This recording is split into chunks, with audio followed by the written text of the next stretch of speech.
well, it's dropped cool again. Autumn's definitely here, so it's time to get back in the shed and get on with this S80.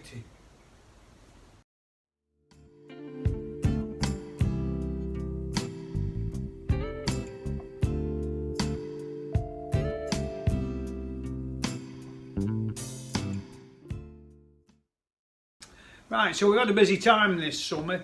We've put a new fence up the side of the house. That took quite a few weeks of doing. Bought a Mini for my daughter with the engine not in the best of health, so spent a lot of time sorting that out. Rebuilt the engine, did the subframe, not recorded it, not done a video on it, simply because there's loads of people on YouTube doing that type of video, and this isn't what we're about. And of course YouTube's quite a dangerous thing. 1 minute you're doing something like this Foden and this big Cummins and all the rest of it, then you do a Mini and it's a slippery slope, isn't it? Before you know it, you've done the full jerry, gone out and got yourself a galvanised chassis, scoured the countryside for a Land Rover victim, and you're rebuilding a Land Rover, and I don't think anybody wants to see that. But anyway, Jerry, if we're not doing it blue, we'll do it Epsom green. So what we're going to cover off in this video, or this instalment, is the gearbox, which is lurking behind that engine. And yeah, we better get his finger out and get it dragged out, haven't we?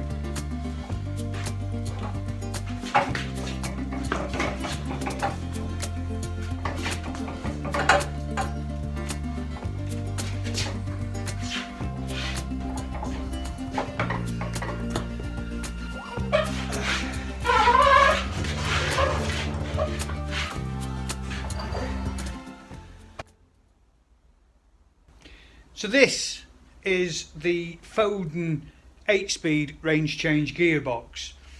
It was a development of the 12-speed and designed not to be quite as daunting for drivers who maybe weren't as experienced with the 12-speed. There's still 12 cogs in here, if you know where to look for them, and 12 ratios. But ultimately, Foden's intention was that these were to be driven as an 8-speed, just to make life simpler. The shift pattern for this would be bottom 4 gears in low range, 1, 2, 3, 4. If you went to 4th, you would move out of 4th low into 2nd direct. You'd then go 2nd direct, 3rd direct, 4th direct, and then overdrive. And that's obviously where you get your 8 speeds from. This 8-speed range change gearbox, like the 12-speed and the 9-speed, comprises of a main 4-speed constant mesh gearbox and a 3-speed epicyclic auxiliary gearbox. This component here is the selector for the constant mesh gearbox. This is your 4 positions on the floor like you would get with any standard gearbox, and your gear linkage goes on there, and you've got your 1, 2, 3, 4, and that changes the gears in the auxiliary casing. This component here is the epicyclic selector. We've got the air fittings here. I did an earlier video on this. I think the first video I did was on this, and probably the reason why we ended up doing this anyway, or doing YouTube anyway. So the epicyclic is controlled with a valve on the gear stick which sends air to these ports, which moves the selector fork through its range in the gearbox. So one of the first things to note is the number stamped onto the top of the box there. I've obviously cleaned it up and put some chalk in so you can see it better. But 80418 is the chassis number for our S80, and that tells us that the casing at least is original to the vehicle. At the front of the box we've got this steel ring. It's basically an adapter ring, so makes the Foden gearbox adapt to the Cummins, and I think the Rolls-Royce engine as well had that on it. The Gardner was an aluminium one. Not sure whose component that would be. I can't make out the part number. I think it's more than likely a Foden part rather than a Cummins or Rolls part, but could be wrong on that. Anybody who knows, it's be interesting to find out. Okay, down here, this is the clutch brake housing. This is an air pipe. blows air into this chamber where there's a diaphragm and basically a small set of clutch, very similar to a motorbike clutch in a way, in as much as it's got plates in a basket. When the air goes into the cylinder, the diaphragm compresses the plates grab hold of the shaft, and the lay shaft stops. Obviously you've got to have your clutch disengaged, so correct adjustment is critical, like on any crash box clutch stop mechanism. The air is controlled by a small valve on the rod linkage for the clutch, so it would be adjust the clutch up, adjust your clearance, and then adjust your brake up so that your brake's stopping. Your clutch lever, your clutch rod lever would go on here. No slave cylinder, it's rod linkage. So some of the first jobs are obviously going to be cleaning this up. It isn't completely seized up, there's some movement in it, but we'll obviously get that cleaned up and, you know, re-gasketed and ready for paint, which obviously been in bits before. We've got some white silicone there, that wouldn't have been factory. And same with the back one, we'll really reseal this epicyclic selector. We're going to pull the adapter plate ring off. We're going to pull out the clutch fork, get that freed off, and we're going to pull this side plate off and have a look in the box, see if there's any debris. I drove this truck back from Belgium and every gear was there, so, you know, but that was 20 years ago. But, you know, it'll just be a case of recommissioning here, and we're obviously going to get into the clutch brake. So yeah, I think let's get at it. Let's get this ring off.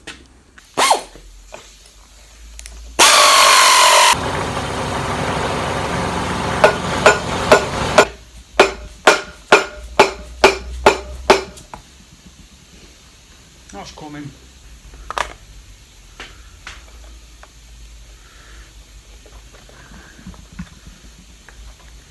Just a couple of washers holding it by the look of it.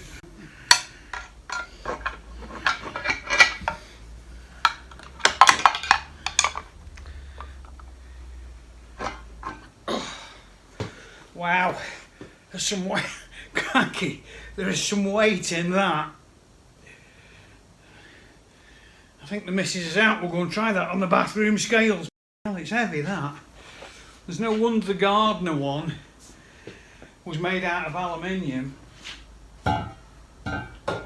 Right, given Philip's previous good character with the grease gun, we're going to see if we can force some grease into this. Oh, that's quite easy actually. See what the other side does.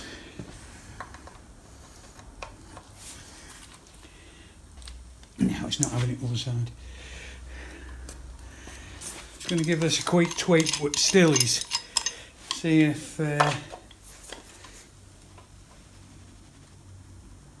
Oh, no. No, sir.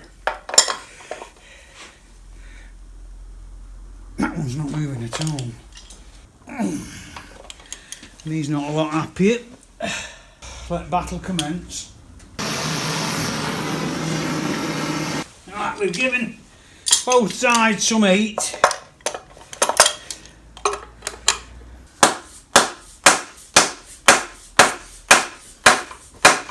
Right, well, I think we're in danger of doing some damage to the shaft here, so we're going to use a bit more intensive heat with the Brenner, see if that gives us any joy.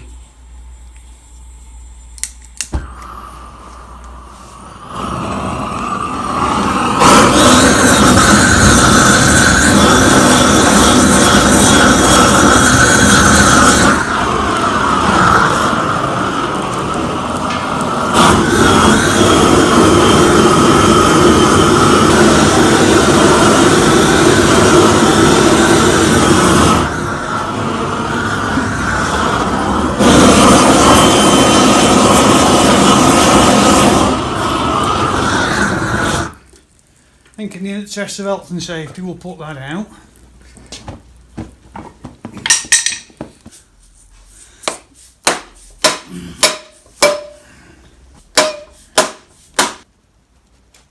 Well, there we go. Oh wow, we beat that, look. It's over that. Lovely.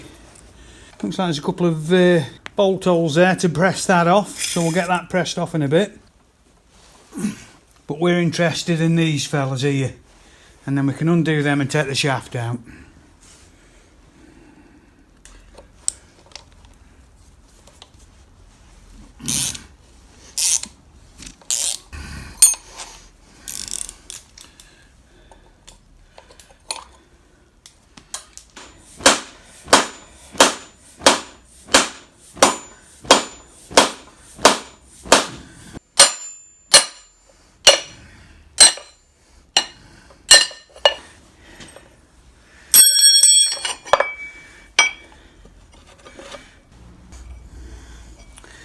Looks like it doesn't matter which side, there you go.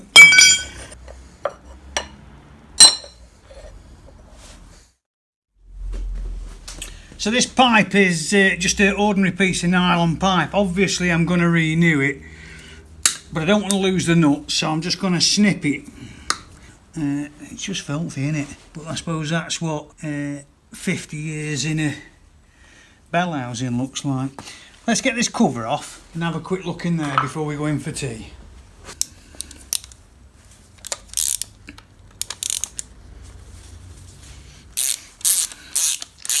And we've got already signs of a box full of water here. Only to be expected, she's been parked up 20 years. Some of that water won't necessarily have dripped into the box, it'll be condensation, etc. from being parked up. We get wet knees here, don't we? There we go. So straight away you can see that this is the diaphragm, and it's split, and we need a bucket.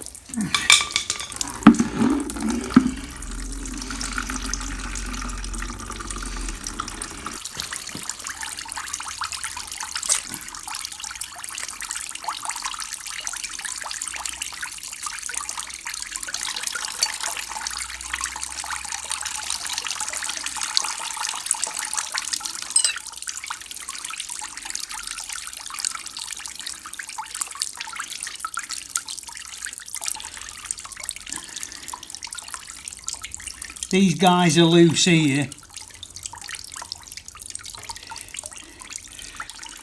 So remember what I said about it being a motorbike clutch type arrangement?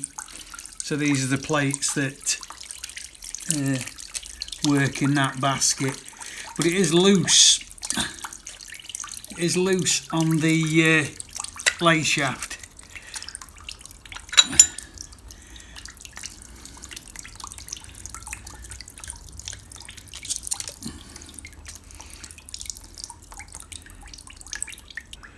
And now the gear oil's coming, lovely. I want to talk a little bit about the Foden clutch brake because we're going to refit it, and we're not going to change any of these parts apart from the diaphragms. And I just thought it'd be worth having 5 minutes really on how it works, what's gone wrong with it. The first most noticeable thing was when we pulled the outer cover off. We could see this push ring with a hole in it. Looks like a polo, doesn't it? And there is the piece out of the back. Now the reason the piece out of the back looks like it's been milled and what have you is that the bolts were loose in the end of the lay shaft. And this brake slows down the actual lay shaft. So we're going to repair this. All it needs is a plate in the back. Doesn't need to be airtight. It floats in oil. All it needs to be is smooth. So it's a job for a little bit later.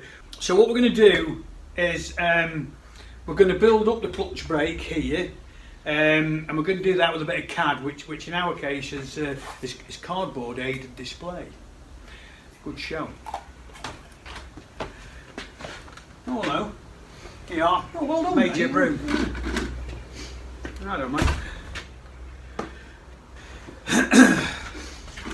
Well, it looks like a good brew anyway. Oh yes mate, mark of a good apprenticeship. I thought you said sweeping was the mark of a good apprenticeship. No, I said that sweeping was underrated. Do you want the brew or not? Right, whatever. Right, I'm going to take this and see if I can replace the back in it while you talk to yourself. And fair enough, get on your way. Forget over it.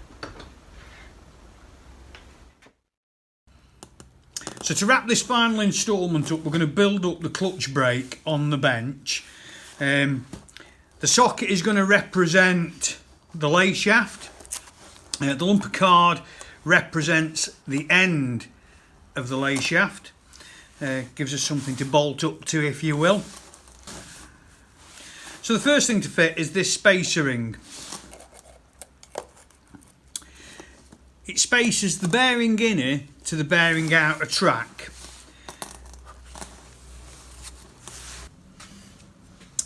So this ring is smooth on one side and it's got these cutouts on the other, and I believe those cutouts are designed to release the oil. So when you squeeze up to it, the oil's got somewhere to go.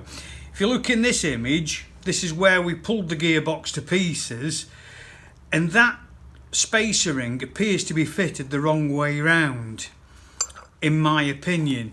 If anybody's done one of these before, I haven't, I'd be interested in your opinion to see if you think it's been fitted the wrong way around. So this blanking plate goes into that area there, and it's fitted in by these two hardened pins. They're not really a bolt, they're a pin, and they're very hard. This is a 7/16 UNF nut, and as you can see, it goes on there no problem at all. I've also ran a tap down the lay shaft, 7/16 UNF tap down the lay shaft, and that's what it is. We've got these little collars that sit in there, and the bolts follow them home. They were loose, and I believe that's because they weren't Loctited in properly, and you can see that that one was probably the one that was more proud, and it's done the milling work. The next piece to go on is the actual housing. So this housing bolts up to the inner bell housing. We've then got this first sort of, I suppose, flywheel type plate, and that fits into the slots in that housing. Under normal driving, it just sits there. It's got oil around it. All of this is bathed in oil. It's got oil around it. It does nothing. We've then got the friction plate, which looks in pretty good order. That sits over those two. I don't know why I tried to thread them in then, do you? But anyway, that sits over those two pins. We've then got the other brake plate, call it what you will. I don't know what, I'll have to find what Foden's call it. So now we've got the actual brake assembly, as it were, the clutch brake assembly built. This is the end piece that we've sort of, I've laid a little piece of plate, squeezed it in as an interference fit. It was about 2 thou over, and we've pushed that in. I've also tacked some weld on it and skimmed it over, polished it up. That just sits in there. Doesn't need to be anything fancy because obviously it's just a push. These are the diaphragms. That's the inner diaphragm, and you can see where the two pieces of broken cap have been. This one's actually okay, so the brake was still working.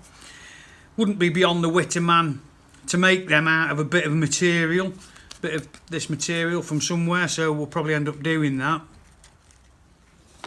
Then obviously the cap goes on. I'm going to remove them just for our ease. Cap can only go on one way, and the bolts drop in. So as I've said previously, the air goes in, it pushes on those diaphragms, which push on this plate here, which squeezes everything up, and because it's squeezed up, the friction plate then is pushed together between these two outer steel plates, and it stops the plate turning, and it obviously stops the shaft revolving. That's basically how the clutch brake works. Right, I've removed this PTO cover. We can see the constant mesh gear.